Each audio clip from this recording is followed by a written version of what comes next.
Lady Jane Grey, known as the 9 Days Queen, lived a short but tragic life marked by political intrigue and family ambitions.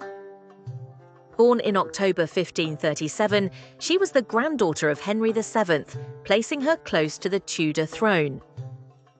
Her parents, Henry Grey and Lady Frances Brandon, were ambitious and well aware of Jane's potential royal connections.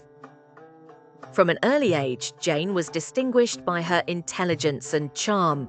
She was given a strong humanist education, tutored by prominent scholars of her time, and grew up surrounded by the Protestant faith, which was a significant factor in the ensuing political developments.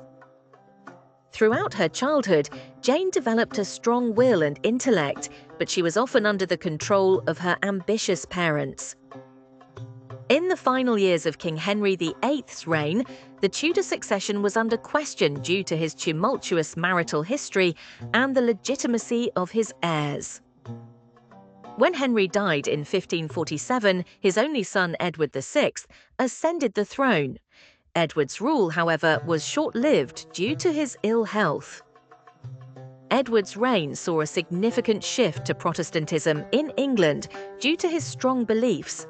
In his first drafted will, a devise for the succession, Edward excluded his Catholic half-sister Mary from ever inheriting the throne, which went against his late father's wishes.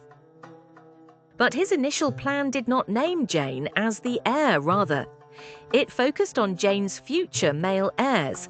In fact, it wasn't until Edward became fatally ill that the order changed to name the Protestant Jane as his successor.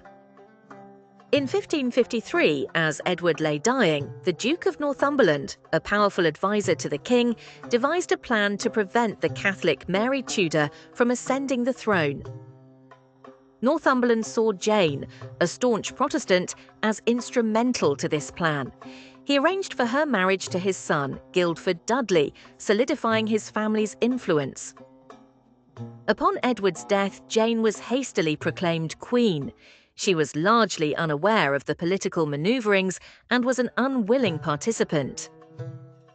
Jane was forced onto the throne by her father-in-law, John Dudley, Duke of Northumberland, and her own ambitious parents. In fact, Jane herself initially believed that Mary was the rightful queen and was distressed by her forced proclamation. Despite being acclaimed queen by the Privy Council, her rule was met with resistance. Mary Tudor, declaring her legitimate right to the throne, garnered significant support. With Mary's growing army, Jane's 9-day reign quickly ended as the tide turned overwhelmingly in Mary's favour. Jane was deposed and imprisoned in the Tower of London. She was treated as a high-status prisoner with certain comforts and privileges. Mary even offered to pardon Jane and her husband if they converted to Catholicism, an offer which was refused. Jane would not abandon her Protestant faith. Initially, Mary was inclined to spare her cousin's life. It is widely believed that Mary saw Lady Jane Grey as an innocent pawn manipulated by others.